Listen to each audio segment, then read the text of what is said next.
one.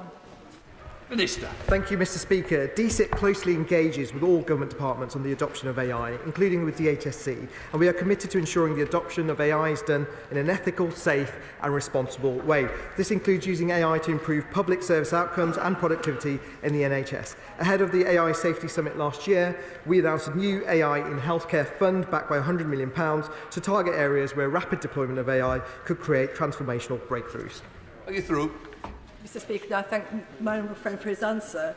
Without doubt, AI offers an opportunity to innovate in terms of medical diagnostics. Therefore, what discussions is my honourable friend having with colleagues from the Department for Health and Social Care to ensure that the next generation of clinical scientists, including radiologists and pathologists, get the right skills to make full use of AI? Well, I thank my honourable friend for that very important question. Ensuring the UK's life sciences sector can grow and access the variety of skills it needs to support innovation, including the adoption of AI, is a key commitment of the life sciences vision. To deliver this, we are working across government, including DFE and DHSC, industry and academia, to ensure our ecosystem can deliver and attract the interdisciplinary talent. I know the Health Secretary and the Department are also working to ensure the NHS can take advantage of the opportunity AI represents for healthcare. In addition, DSIT are actively represented on NHS England's radiology and pathology boards, where AI and skills are regularly discussed. Rachel Maskell. Thank you, Mr. Speaker. The Health Select Committee's report into digital technologies of the future clearly demonstrated the opportunities that sit before us if we get the basics right. AI is not only of use for increasing productivity in diagnostics, but also setting treatment plans and in pharmacology. How is he setting out a strategic plan for how AI can be invested in the NHS for the future, like Labour has with our Fit for the Future plan? Well, I thank the honourable member for that question. She's right, actually, that AI can play a great role in improving the way we treat conditions, provided it's implemented in an ethical, safe and responsible way. And one great example of that is Brainomics, which is already being used in 37 NHS healthcare trusts. It means that the in-out time has been greatly reduced, and 3 times more people who would have previously not been able to live independently are able to do so now because of the use of AI. And that is now also being used in additional critical pathways and learned lessons are, and I know the NHS is working closely with the HSC to make sure AI is used effectively. So, Number 2, sir. Secretary of State. Thank you, Mr. Speaker. With permission, I will answer questions 2, 4, 6 and 10 together. In the AI regulation white paper, we set out our ambitious pro-regulation, pro-innovation framework, outlining 5 cross-sectoral principles to be applied by existing regulators. In February, we published our response, setting out how we are supporting regulators to deliver the framework and strengthen our global AI leadership. This includes new funding and guidance for our regulators, and we have established a central risk function to support.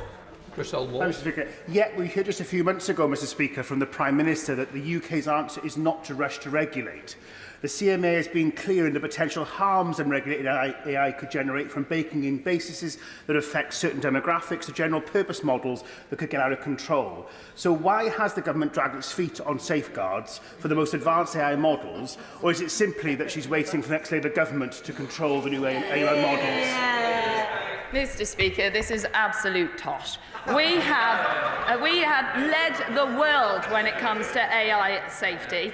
We have set up a long-term process in the AI Safety Summit, and the next one will be in Seoul in just a few weeks. We have also set up the world's first leading AI safety institute that is testing both pre- and post-deployment. But we've also been really clear, we're not going to rush to legislate. We're going to grip the risks and better understand them, rather than produce out-of-date legislation as a gimmick. Justin Mathers. Thank you, Mr. Speaker. Tomorrow, the TUC will officially launch its AI Regulation and Employment Rights Bill, which recognises that transparency, observability and explainability are all key elements of a fair and just workplace. So what are the government going to do to make sure that AI doesn't lead to a weakening of workers' rights? Thank you, Mr. Speaker. We want to garnish the opportunities for the British public of AI, which includes the complementary aspect it can pose for jobs, especially things like teaching and in medicine, taking away some of the admin and the bureaucracy. But we're also very realistic that technology always changes labour market needs. In 1940, 60% of the jobs then now did not exist then, and that's why we have undergone a revolution in our skills system, including the launch of LLE next year. Thank you very much indeed, Mr. Speaker. Well, it's all very well the government saying they're going to take their time over this response, but the point is the FSB are saying that regulatory framework is urgent, and Dr. Ogoyski of Surrey University is pointing out that delay could mean the UK probably having no choice but to follow the US and Europe's approach to AI regulation. So can she now set out, please, exactly what the time frame will be for regulation? Thank you, Mr. Speaker. I think the honourable member is getting confused between regulation and legislation. We already have a plethora of regulation and world-leading regulators who we are supporting.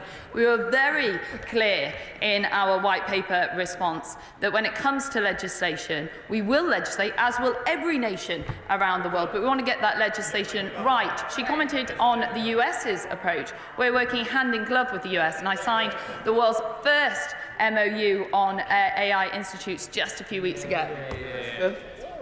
Thank you, Mr. Speaker. What assessment has the government made of the United Nations plans to internationally regulate artificial intelligence and the implications for UK sovereign security? Thank you, Mr. Speaker. The UK government is committed to unlocking the opportunities of AI, whilst of course mitigating the risks. And this requires both domestic action but also international action. And the UK is a leading voice internationally, hosting, as I've said, the AI Safety Summit, which delivered the world's first Bletchley Declaration, as well as actively participating at the UN. This includes our proactive role shaping UNESCO recommendations on AI ethics.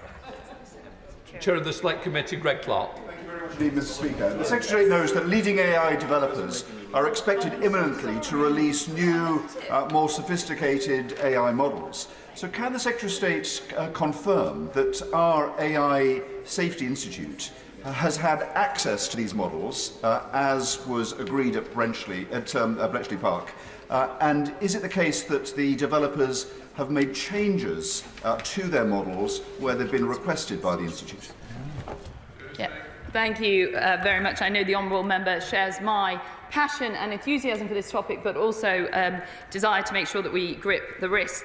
Our institute is the first institute in the world to be doing pre- and post-deployment testing in line with the agreement that we made at Bletchley Park. I can't get into the specifics of which models we're testing, as I'm sure the honourable member would understand this is highly commercially sensitive information. But what I can assure him and the House, where risks are found, we do expect relevant action to be taken, and the responsibility of developers is to ensure that their models are safe. But of course, government is committed to holding them to account.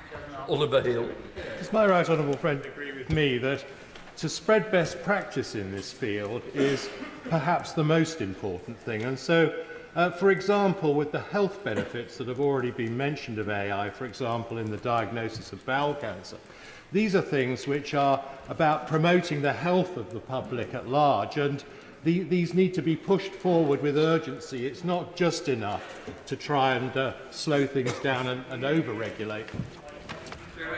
I absolutely agree. AI has the potential to be revolutionary, especially in areas like healthcare, which is why at the summit we announced a £100 million pot to accelerate some of our existing healthcare missions. And we are working hand in hand with the Department of Health and Social Care on this very important topic.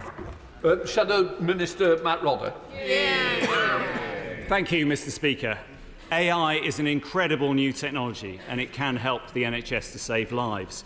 But there are also risks, such as the danger of deep fakes. And the government has been warned about these risks. Yet time and again, ministers have dithered and delays, and the government's failure to act was highlighted in the FT this week. So could I ask the Secretary of State, has the government run out of ideas, or is it just scared of its own backbenchers? Thank you, Mr. Speaker. As the Honourable Member will know, we have a Defending Democracy task force that is dedicated to this very subject and led by the Security Minister. And we, as a team, are actively participating. We're also working with social media companies and our international counterparts. It's something that I personally put on the agenda at the summit. It's something that I personally discussed at forums like the G7. The Deputy Prime Minister is also leading the way with his AI compact. There is no easy answer to this, but we are working in a conciliatory and speedily manner to ensure that we address all opportunities and answers. Bob Blackman. Question number 3, Mr. Speaker.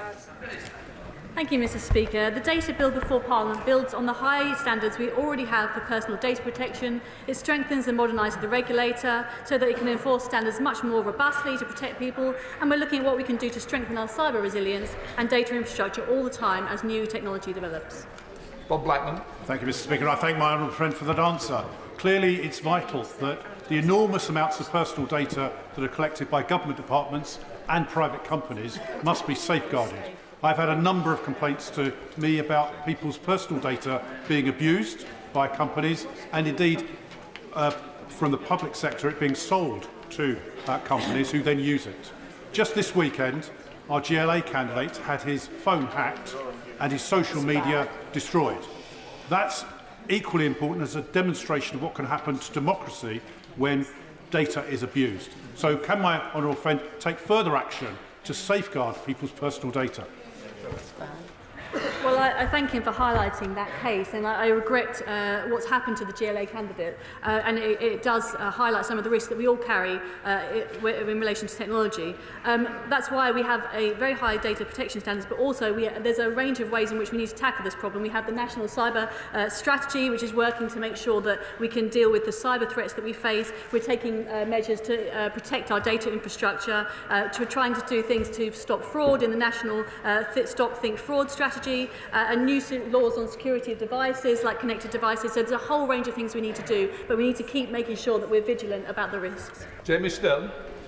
Mr. Speaker, when my 91-year-old mother died, for purely sentimental reasons, I took on her landline.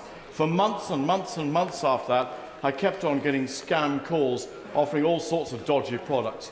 Does the Minister agree with me that the elderly must have their ID, their personal data protected almost more than anyone? Well, I'm sorry to hear about the experience of my honourable friend's mother, and I'm afraid it's one that's shared by constituents across the country. That's why we have taken new measures in the data bill to try and deal with these problems of scam calls and try and make sure we can see data and see where those numbers are and take action so we can block them on bulk. But I appreciate what he's saying, and it's something that we must tackle. Shadow Minister Chris Evans. Thank you, Mr. Speaker. We are told this year is general election year. Already in other countries, we have seen those who want to manipulate democracy use AI to scrape together personal details, like someone's face and voice, allowing them to falsify candidates' views. And I think it was quite pertinent the Honourable Member for Harrow East raised that about a GLA candidate. As we quickly approach the second half of the year, when we are told the Prime Minister will finally call the election, will the government commit to ensure personal details are protected for candidates, voters, and above all, democracy as a matter of urgency? Well, we absolutely share those concerns. That's why we have a Defending Democracy task force that's working across every government department to look at the threats to our democracy. It's a very substantial threat that we face, and one that we all have to be mindful of in the way in which we conduct ourselves as candidates. AI and fakes and the protection of data is one element of that, but I want to assure the House that we have a whole range of measures that we're taking to make sure that the protection of this coming general election is robust. SNP spokesperson Carol Monaghan. Thank you, Mr. Speaker. Individuals' personal data is not safe in Tory hands. A recent article in The Guardian reported that senior Tory party officials plan to make millions from selling off their own members' data through the True Blue app. Now, if the Tory party is happy to sell off personal data of their own members, how can the public possibly have confidence that their data is safe under this government? the allegations that the lady has put forward, I mean, they were written in The Guardian. They're not any that I have seen myself. I'm presiding over the data bill. I have seen no evidence to suggest that we are trying to bring forward laws that would do such things. Thank you, Ford. Thank you, Mr. Speaker. Ofcom is the independent regulator of the Online Safety Act. The government is working with them to implement the Act as quickly as possible, including the relevant secondary legislation. Ofcom is taking a phased approach to bringing the duties into effect and is consulting on guidance and codes of practice. Offences around serious online abuse came into effect the 31st of January this year. Vicky Ford. The Online Safety Act did introduce many measures to keep children safe online, but given the increased concerns about children's online safety, does she agree it is now time to go even further and introduce a child-safe phone, thus ensuring that at a minimum all phones intended for children are properly fitted with parental controls to stop children from accessing harmful content? Thank you, Mr. Speaker. Indeed, the government did produce world-leading legislation when it comes to online safety, which puts the onus on social media companies and not the parents. I know that my honourable friend has spoken about information before, which is particularly important in making it as easy as possible for parents. She does raise an important point regarding device-level controls, and I can assure her that I'm listening not just to members of this House, but also to parents too. Alex Davis-Jones. Yesterday, the government finally backed Labour's cause and announced they would be making the creation of deepfake porn a criminal offence. However, it is disappointing that the government continue to adopt an intent-based approach over one of consent in relation to these crimes. Why are ministers prioritising a man's right to have banter over a woman's right to feel safe? And will the government look at the regulation of the AI apps such as Nudify and Clothoff, which are freely available, easy to use, and exist only to humiliate and violate women? Thank you, Mr. Speaker. I share the honourable member's passion for this area. It's why we put it in the Online Safety Act in regards to the sharing of this content. And now we have gone one step further and made it illegal, well, we're in the process of making it illegal to create this content in the first place. Stuart C. MacDonald. Number 7, please, Mr. Speaker. Thank you, Mr. Speaker. The government is clear that artificial intelligence is a defining technology of our time, with the potential to transform humanity positively. But it also recognises the challenges that AI can pose. As has already been said, we are working to ensure that we respond to the full range of threats to our democratic processes, including through the DEFDEM task force. DCIT is engaging with social media platforms, civil society groups, academia and international partners to tackle the risks AI can pose to democracy. Stuart C. MacDonald. Thank you, Mr. Speaker. In the longer term, I absolutely agree. AI has enormous potential to support participation in politics, and we should seek to harness that. But in the short term, disinformation and deepfakes, often put together by foreign actors, threaten to have the most immediate impact on democracy. So what risk does he believe that AI poses to this year's election in particular, and what steps is he taking to alleviate those risks?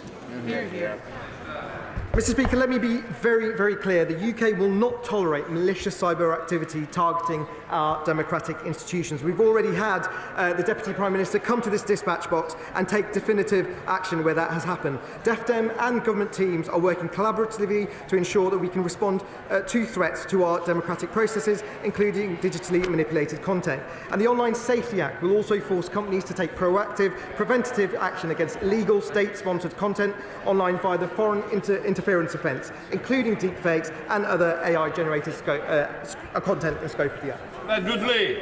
In 2 short sentences, will the Minister reassure us that AI is not going to destroy not just destroy democracy, but the human race as well?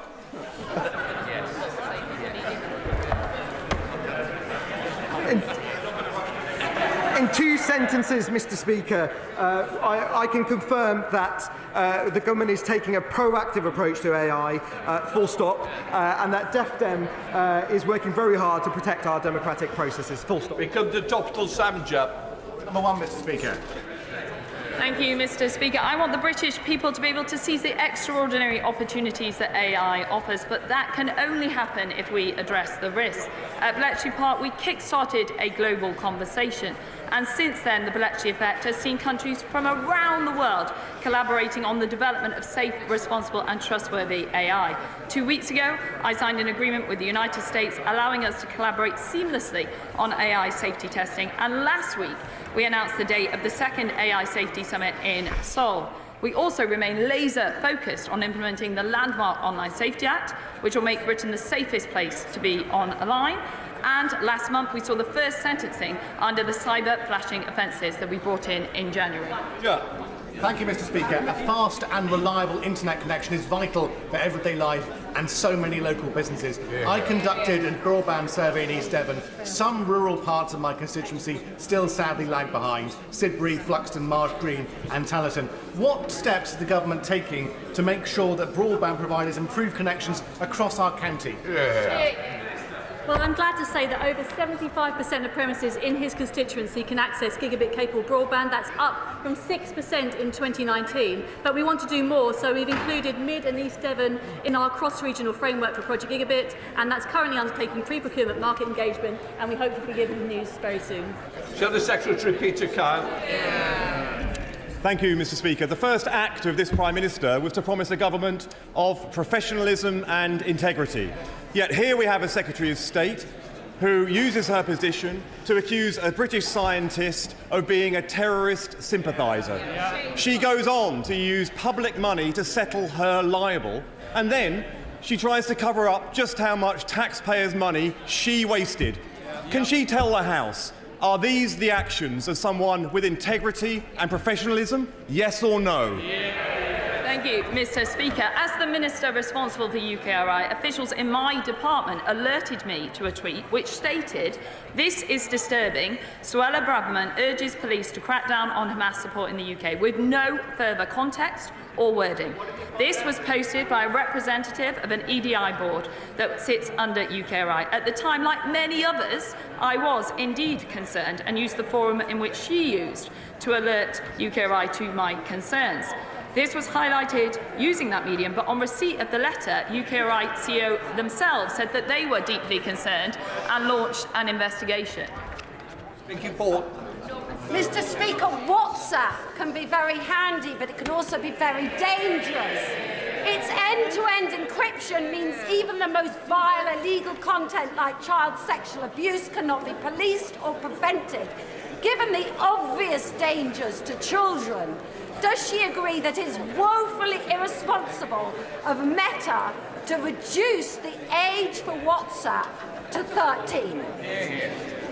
Thank you, Mr. Speaker. We are pro-innovation but also pro-privacy. However, it is clearly not right for anyone to be exposed to such harms as sexual abuse, extortion or grooming on any service. Platforms must have robust processes in place to safeguard children in response to the Online Safety Act. Responsible encryption has an important role to play in protecting privacy, but it shouldn't compromise safety, and Ofcom will take robust action when this is compromised. Thank you, Mr. Speaker. At the Lord Science Committee, the Secretary of State said there had been no surveillance of academics in that case. Mr. Speaker, what was the evidence which she based her decision to write to the UKRI Chief Exec on then? Mr. Speaker, I've answered that multiple times. An official alerted me to these concerns. I then saw the tweet myself, and also I asked the department for further advice. The Kettering-based company Intertech is the only company in the world that can manufacture and completely recycle circuit board technology. The potential for it and for the UK is huge. Would the Minister for Science, Research and Innovation be kind enough, please, to visit Intertech in Kettering to see this groundbreaking innovation for himself? Mr. Speaker, Intertech is indeed a great example of innovation in sustainable electronics. I was pleased that they've benefited from £250,000 in UK support, and it would be my pleasure to visit my honourable friend's constituency in Kettering, and I believe we've got a date soon. Gregory Campbell. Mr. Speaker, Northern Ireland should have virtually 100% access to fibre broadband, which is a first in any of these islands, following the confidence and supply agreement with the previous government. Does he agree with me that regions like Northern Ireland and other regions in the UK should take full advantage of that broadband access to maximise employment opportunities across these islands? Absolutely, he's right about the importance of gigabit broadband to the economy. And I'm very glad to say that 95% of Northern Ireland has that access. So it's the highest percentage in the country, and that's a tribute to the work done between the central government and the Assembly. Sir Edmundley. Why should people living in rural areas be second-class citizens when it comes to mobile phone coverage? Well, we agree. That's why we have the Shared Rural Network programme that is dealing with a lot of those not-spot problems. Tim Johnson. Thank you, Mr. Speaker. Minister, the number of black students entering into STEM are leaving in great numbers. So can you say what you're doing to identify the challenges and what you're doing to help progression of black students in STEM? Mr. Speaker, the government is absolutely committed to expanding STEM opportunities. A key way of doing that is building mathematical capabilities, helping girls and minorities stick with maths. That's why the Prime Minister announced our ambition to see all young people receive maths education until aged 18. Final question, Nigel Mills. Amber Valley has a high incidence of respiratory disease, so what more can the government do to increase investment in research into respiratory conditions in the areas that need that research the most? I'm clinging on to the Medical Research Council is benefiting from the highest ever level of research spend. I'd be very happy to meet with my honourable friend to talk about what more we can do in this important area. We now come to Prime Minister's questions. Sir Lane Saxby. Question 1, please, Mr. Speaker. Prime Minister. Mr. Speaker, we are joined today in the gallery by postmasters caught up in the Horizon IT scandal.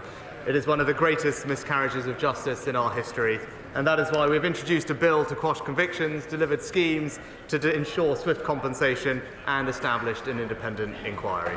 Mr. Speaker, this morning I had meetings with ministerial colleagues and others. In addition to my duties in this House, I shall have further such meetings later today.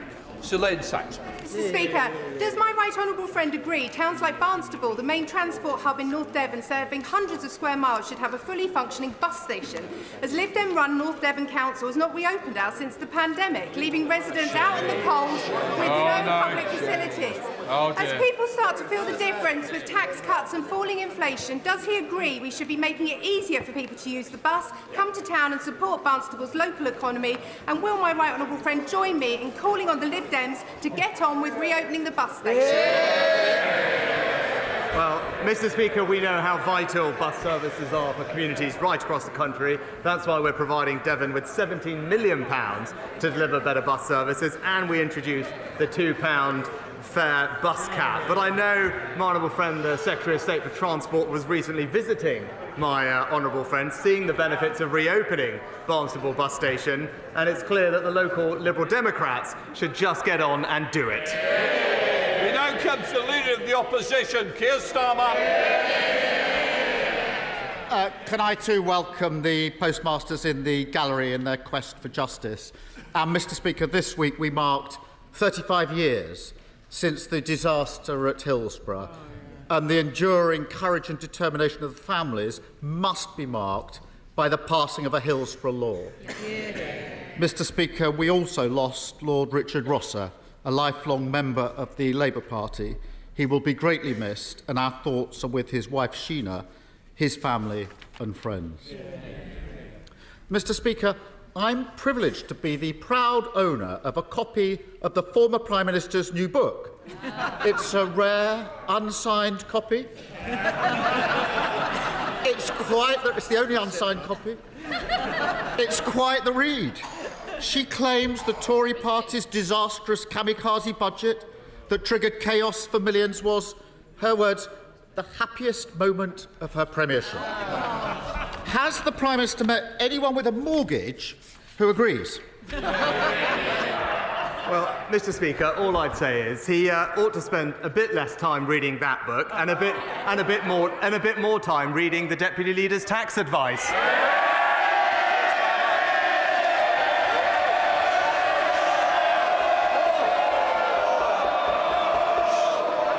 I think we'll have less talking.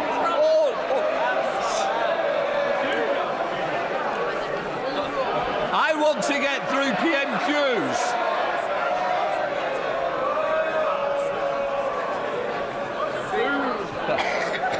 Keir Starmer. Mr. Speaker, we've got a billionaire Prime Minister and a billionaire Prime Minister, both whose families have used schemes to avoid millions of pounds of tax, smearing a working-class woman.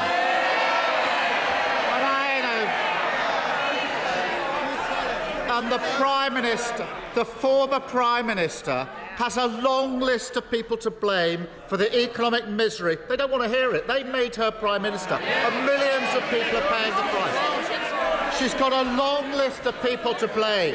She blames the Governor of the Bank of England, the Treasury, the Office for Budget Responsibility. The American President is blamed at one point. We even learned that the poor old lettuce was part of the deep state. Does the Prime Minister agree with me that it's actually much simpler than that? It was the Tories' unfunded tax cuts, tens of billions of pounds of unfunded tax cut, that crashed the economy and left millions paying more on their mortgages, wasn't it? Mr. Speaker, everyone knows that 2 years ago I wasn't afraid to repeatedly warn about what her economic policies would lead to, even if it wasn't what people wanted to hear at the time. Mr. Speaker, I was right then, but I'm also right now when I say that his economic policies would be a disaster for Britain. He would send inflation up, mortgages up and taxes up, and working people would pay the price. I appreciate the Prime Minister having the stomach to say it out loud, but everyone knows it's the Tory party's obsession with wild, unfunded tax cut that crashed the economy. We know it, he knows it, they know it, and the whole country is living it. So when is he finally going to learn the lesson from his predecessor's mistakes and explain where the money is coming from for his own completely unfunded £46 billion promise to scrap national insurance? Mr. Speaker, when my predecessor was running for leader, to use his words, I did have the stomach to argue out loud about her economic policies, had the conviction to say that they were wrong. But not once, but twice, he tried to make his predecessor Prime Minister. Despite him opposing NATO and Trident, ignoring anti-Semitism and siding with our enemies. It's clear what he did. He put his own interests ahead of Britain's. I think actually when he was running for Prime Minister, for leader, he was explaining how he's funneling money from poor areas to pay it into richer areas. We know what his record is. I notice he's not denying the £46 billion promise to scrap the national insurance, but he's refusing to say where the money will come from. And we've been trying for months to get to the bottom of this. So now's his chance. No more spin, no more waffle, no more diversion. I know that'll be difficult. He can either, Mr. Speaker, this is the choice, he can either cut state pension or the NHS that national insurance funds, that's route one, or he can put up income tax. Which one is it? Prime Minister. Mr. Speaker, we've just cut taxes by £900 for a typical worker. We've delivered the biggest tax cut for businesses since the 1980s. But while we're cutting taxes, Labour is already putting them up. In Wales, putting up taxes right now for small businesses. In Birmingham, putting up council tax by 21%. And in London, his mayor has put up taxes by 70%, Mr. Speaker. And this is just a glimpse of what they'd do if they got in power. A few weeks ago, he finally admitted it to The Sun. What would he say he would do? I quote, he said, "We would put up taxes." It's always the same, Mr. Speaker. Higher taxes and working people paying the price. No single politician has ever put tax up more times than he has. But Mr. Speaker, just hang on, because he was given the chance. He was just given the chance to rule out cutting the NHS or state pensions to pay for scrapping national insurance. No, I was a lawyer long enough to know when someone's avoiding the question. So I'm going to give him another chance. Will he now rule out cuts the NHS, cuts the state pension, or putting up taxes to pay for his unfunded £46 billion promise to scrap national insurance? Which is it?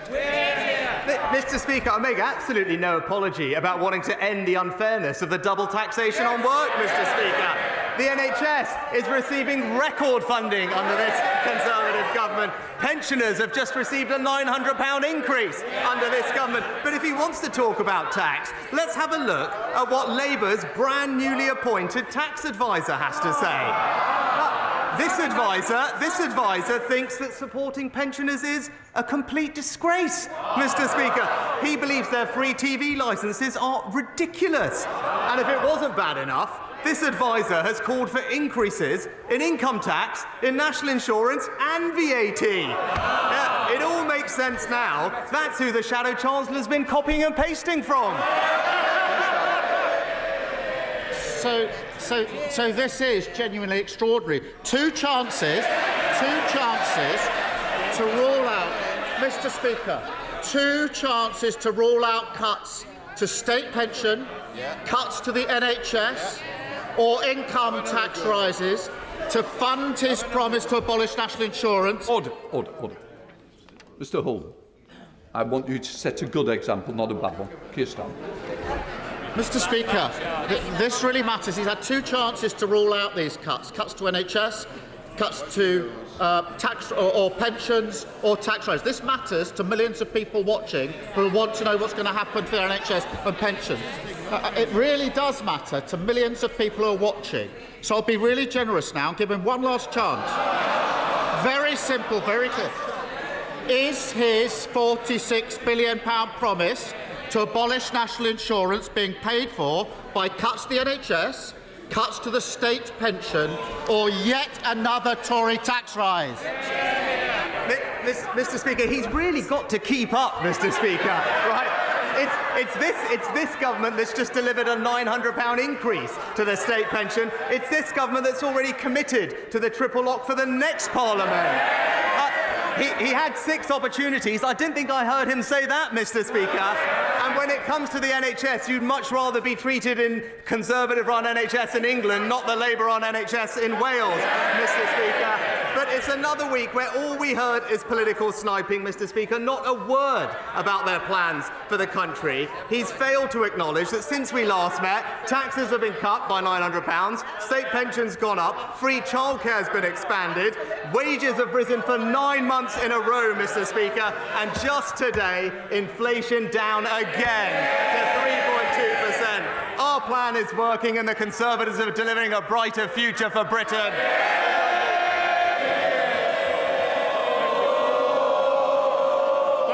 Mr. Speaker, you will not be surprised to learn that I very much welcome the £20 million allocated to Carlton in my Gedling constituency as part of the long-term plan for towns. But I'm very eager to see that this money is spent according to local wishes. I know there will be consultations following the setting up of the Towns Board, so will my right honourable friend join me in urging Carlton residents to take part in those forthcoming consultations, to make sure their voices are heard and to ensure that this money is spent where the people want? Can I thank my honourable friend for his tireless campaigning on behalf of the residents of Carlton. Our long-term plan for towns means that 75 towns across the country, including Carlton, will benefit from £20 million each to invest in their local area. But crucially, as he said, that will be in the hands of local people deciding on their priorities for the place that we live, whether it's regenerating local high streets, investing in parks and green spaces, or tackling antisocial behaviour. We're levelling up across the country, and he deserves enormous praise for his role in securing that investment. SNP leader Stephen Flynn. Thank you, Mr. Speaker. This week, a former Prime Minister who oversaw a financial crash before being unceremoniously turfed from office told the public the truth, and I'm not referring to that one, Mr. Speaker. Because on Monday, Gordon Brown told the people of these Isles that the forces pulling Britain apart are greater than the forces holding it together. So maybe the Prime Minister can find some time this afternoon to perhaps agree with just one of his predecessors. Well, Mr. Speaker, where I do agree with my predecessor very strongly is that Scotland would be far stronger inside the United Kingdom. Stephen Flynn. Mr. Speaker, of course, where Gordon Brown was also correct was in stating that Scottish independence is not simply off the agenda. And indeed, those remarks were echoed just yesterday by the General Secretary of the Scottish Trade Union Congress, who stated that it remains an unresolved issue, Mr. Speaker, before going on to state, and I confirm, and they may laugh at her, but she said, that can be a very dangerous place to end up in when you are not allowing people to express their wishes in a democratic manner. So may I ask the Prime Minister, does he welcome the fulsome, wholehearted and warm support of the Labour Party in denying the people of Scotland that opportunity to have a say over their own future? Well, Mr. Speaker, we did have a democratic vote on that topic, but what I would suggest to the SNP is that rather than obsessing about independence and indeed wasting time cracking down on free speech and trying to lock up J.K. Rowling, he should focus on what the people of Scotland actually care about: schools, hospitals, jobs and our new tax cuts. Andrea Jenkins. Thank you, Mr. Speaker. I abhor a two-tier policing system, and we must ensure that everyone's treated equally under the rule of law. The Labour Police and Crime Commissioner who investigated the Beergate scandal handed their police chief constable a new 3-year contract whilst the investigation into the Labour Party leader and deputy leader was ongoing. Now, 2 former Labour MPs are overseeing the force due to investigate the opposition deputy leader. Does the Prime Minister agree with me that complete transparency throughout this investigation is of the utmost importance? Yeah, my right honourable friend makes an important point. A key principle of our country is that there are the same rules for everyone. And when it comes to this topic, I do think the Labour leader should show some leadership. To avoid stop reading the legal advice, simply just publish it and get a grip of the situation. And it says a lot about his priorities, that when it comes to his famed legal expertise, he's more than happy to help defend Hizbut Tahrir, but refuses to help his own deputy leader.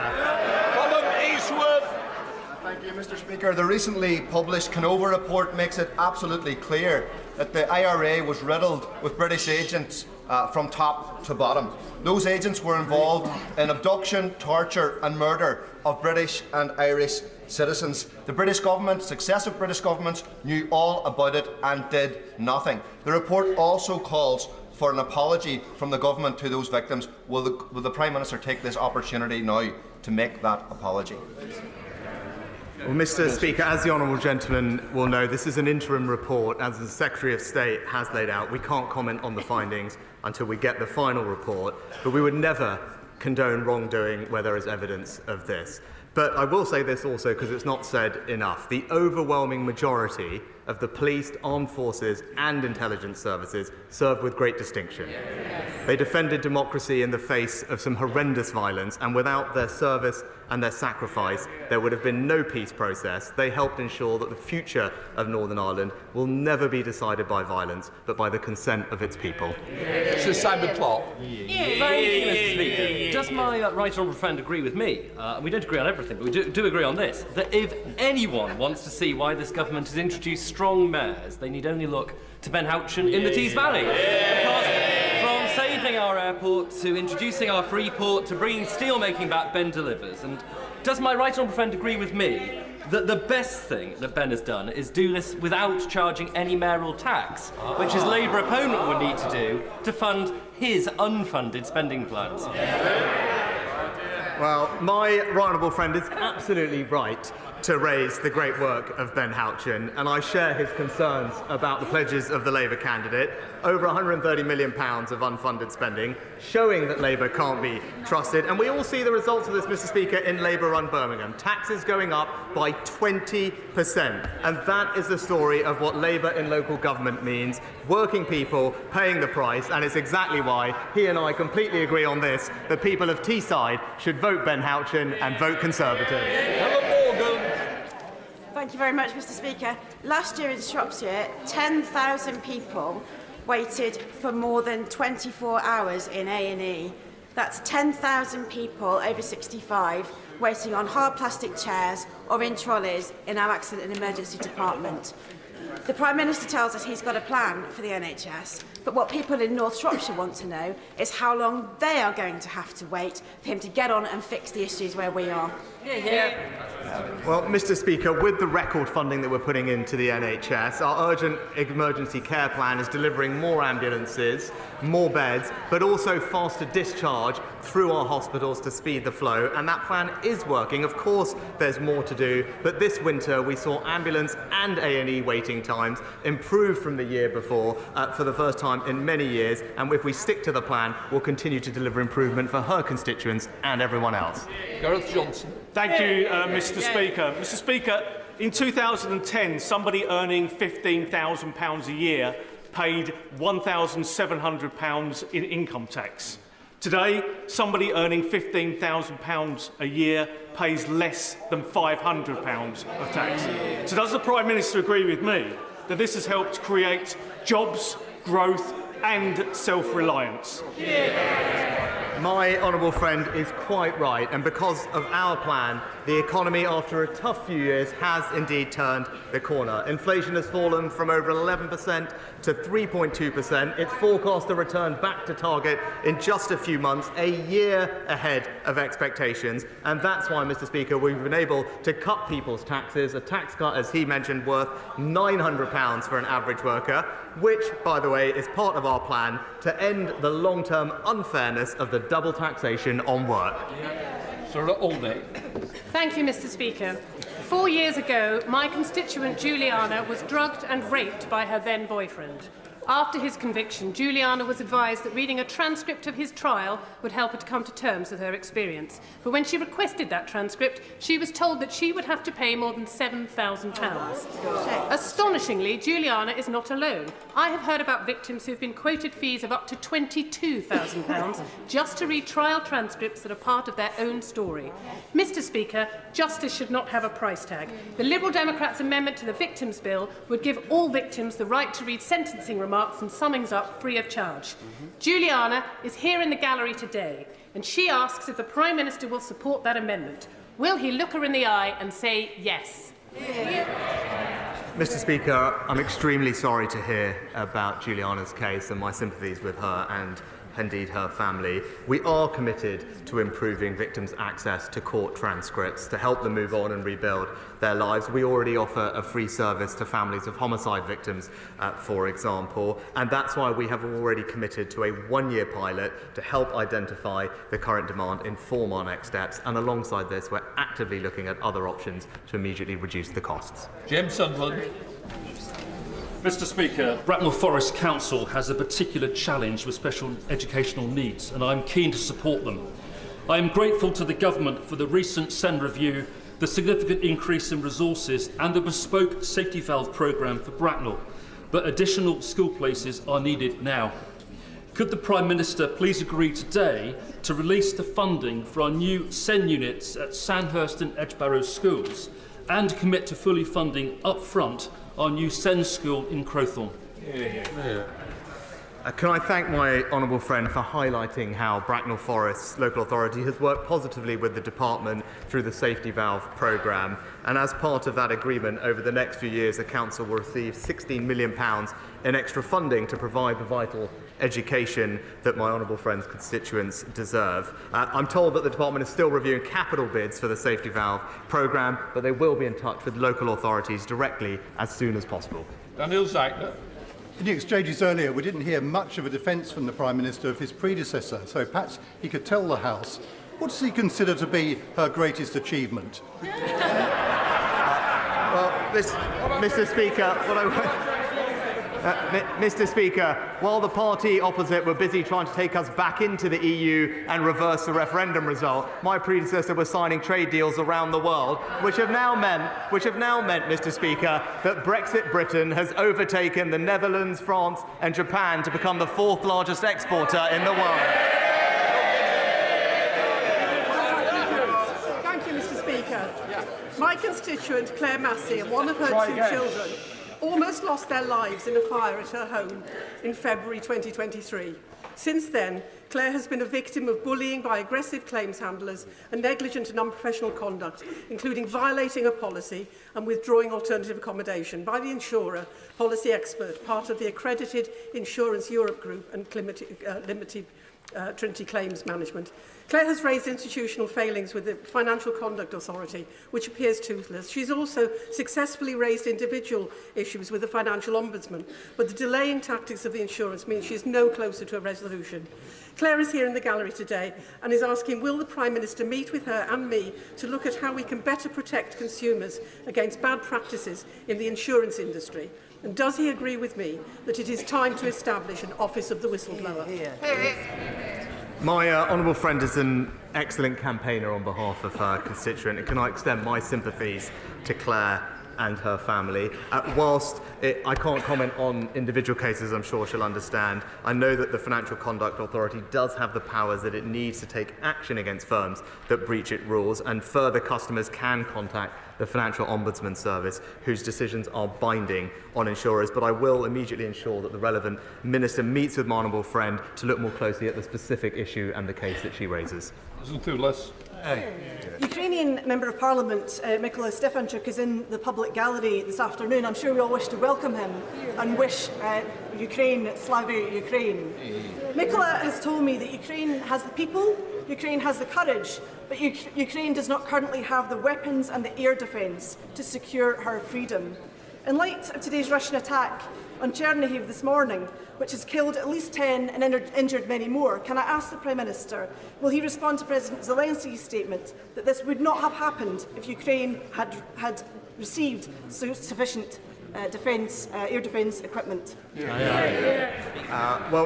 Mr. Speaker, it was a pleasure to address members of the Ukrainian Parliament when I visited Ukraine earlier this year. Indeed, it was my first foreign visit of the year. I was the first foreign leader to visit Ukraine and President Zelensky to demonstrate our strong support for the Ukrainian people at their moment of struggle against Russian aggression. We've increased the amount of support that we've given to Ukraine this year, indeed the first major country to do so, and a big part of that support concerns air defence, where we have led in supporting Ukraine's efforts. We'll continue to do so, and also continue to encourage other countries around the world to step up and match our leadership, because we all want to see a future for Ukraine based on freedom from tyranny. Mr. Speaker, on a recent visit to Pimlico in my constituency, the Prime Minister heard directly from local people concerned about the eye-watering rise in violent crime and robberies. Does my right honourable friend agree with me that the London Labour Mayor has failed to take advantage of extra government funding to recruit more police, and that on the 2nd of May, Londoners can send him a very clear message: he's let them down? Mr. Speaker, Sadiq Khan is failing London. While burglary is down across England, it's up in London. Violent crime down across England, but up in London. And the Labour Mayor is the only one of 43 police and crime commissioners to have missed his police recruitment target. Londoners will have a chance, Mr. Speaker, to cast their vote on the 2nd of May, and I hope that they kick him out, because we all know they'll be safer with Susan Hall. Thank you, Mr. Speaker. My local community is reeling from the discovery of 35 bodies and unidentifiable cremated ashes at a local funeral home. Their pain has been made worse when they realise the funeral plans they'd used their life savings for were fake. Does the Prime Minister agree that in these unique and limited circumstances, banks should offer discretion when deciding if chargeback applies to payment refunds? Can I express my sympathies to the families affected by the case that the Honourable Lady raises? I believe that Ministry of Justice are urgently looking at the matter that she's raised. I'll ensure that someone gets in touch with her as soon as possible. Derek Thomas. Thank you, Mr. Speaker. Robotic surgery allows laparoscopic surgery to be performed with increased precision, flexibility and control. This can result in reduced patient complication rates, reduced length of stay in hospital and reduced hospital readmissions. However, there is currently no robotic surgery provision in Cornwall. As a result, residents of Cornwall have to travel to Devon for robotic procedures, a journey of more than 80 miles, 120 miles if you're from Ellerslie, for West Cornwall and Ellerslie residents. Will my friend the PM the Prime Minister commit to ring-fence capital funding for Cornwall to establish a robotic surgery service and address the health inequalities our constituents have lived with for far too long? Can I thank my honourable friend for highlighting the potential of this innovative technology for patient care. I'm delighted to see that more generally Cornwall is benefiting from our new hospital programme, providing a new women's and children's hospital in the centre of Royal Cornwall, which he and I discussed when I was last with him. But I can also tell him that NHS England are actively exploring opportunities to expand robotic-assisted surgery. Any decisions on funding new allocations will factor in health inequalities, such as areas with less access to robots today, and I will ensure that the current access to robotic surgery in my honourable friend's local community is appropriately considered by the relevant health minister. George Galloway. Mr. Speaker, the Prime Minister told us on Monday that he was off to make a telephone call to Mr. Netanyahu to urge restraint on a government that has killed and maimed well over 100,000 people in 6 months, 72% of them women and children. Can you tell us how the telephone call went and what he will do if his advice is not taken and an unrestrained war begins?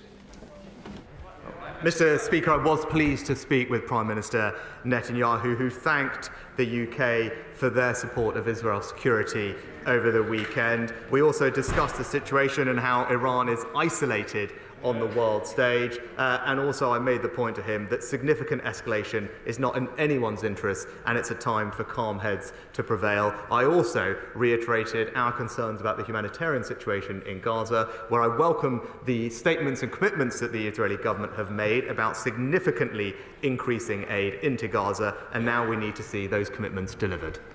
Nigel Mills. Thank you. The residents in Smalley and Denby are now faced by two huge solar farm applications with only a 500-metre gap between them. And both sites are wholly in the Greenbelt. So would the Prime Minister agree we should change planning guidance to make it absolutely clear that productive farms in the Greenbelt are not the right place for solar farms, and the investment and the time being spent should go on sites that might be appropriate, like car parks or brownfield land or roofs of industrial buildings, rather than wasting people's time and causing fear like this? Well, Mr. Speaker, my honourable friend is right that particularly at a time of increased geopolitical risk, we must protect our nation's food security and therefore our most valuable agricultural land.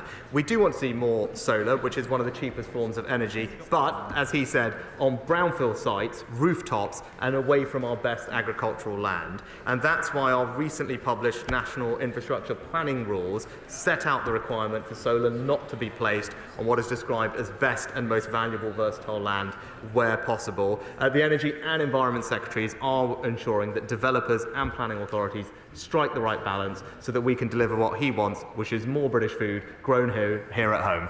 That's from McKinnell. Out recently with Chris McEwen, the mayoral candidate in Teesside, it was clear that residents are really worried about crime. Levels in Tory-run Teesside are some of the highest in the country. Residential burglary rate is 52% higher than anywhere else in the country. When will the Prime Minister realise that he's not only lost control of his party, but of crime in this country too? Mr. Speaker, what a joke, right? But we've got police and crime commissioner elections across the country, and the honourable lady really should look at the record. Under this government, crime has been cut by 50%. 20,000 more police officers. But here are the facts, and this is why it's so extraordinary to hear what she said. People with a Labour police and crime commissioner are more likely to be victims of burglary and twice as likely to be victims of robbery. The facts completely speak for themselves. Vote Conservatives for safer streets.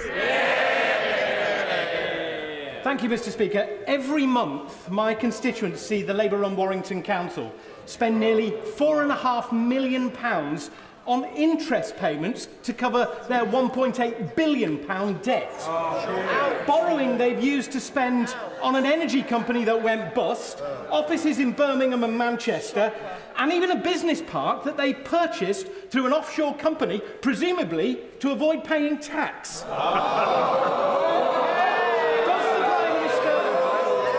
the Prime Minister agree with with me, it's time to send in the inspectors.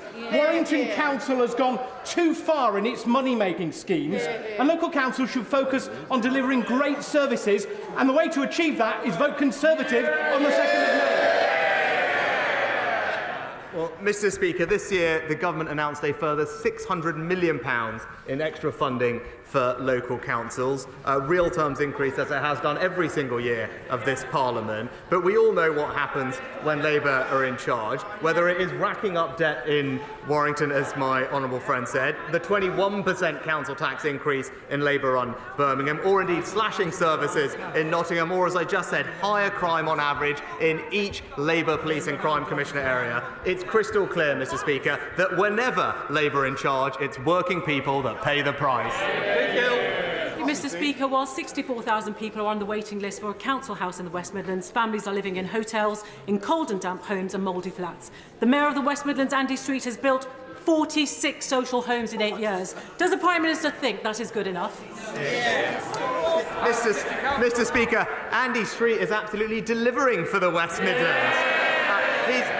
Unlike the Labour Mayor in London, he's delivered on all his housing targets, in fact. But it's a Labour-run council in Birmingham that's imposing on her constituents and others a 21% council tax rise. And what are they getting in exchange for that? 600 job losses, cuts to services, and on some streets, they're even turning off the lights, Mr. Speaker. I tell you, what Labour have done to Birmingham, the Conservatives will never let them do to Britain. Thank you, Mr. Speaker. Mr. Speaker, can I just ask the Prime Minister to thank his right honourable friend, the Secretary of State for Transport, for further meetings with Hitachi this morning, indeed with the union representatives. We're all glad to see what's happened with Alstom yesterday, but it's important that we do the same to support the factories up at Hitachi in Aycliffe. Well, Mr. Speaker, can I thank my honourable friend for his role in championing the rail industry in the UK. As he rightly said, the Department for Transport and the Secretary of State have been actively engaged with companies to ensure we have a robust supply chain. And as he knows, we're investing record amounts in rail investment, particularly in the north, and we're pleased to see that that's being delivered. Question, Nasha. Speaker.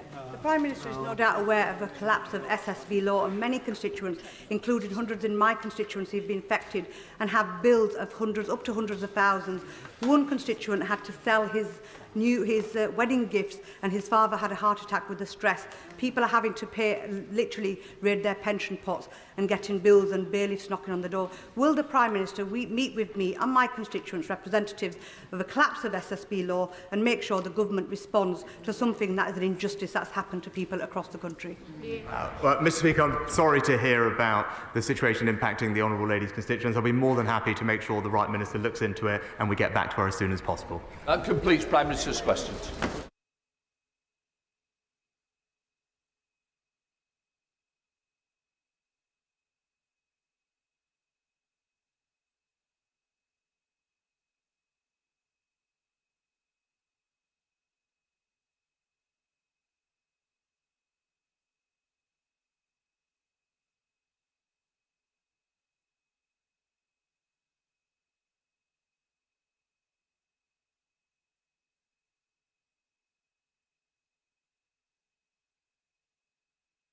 Right, the chamber's now cleared. We now come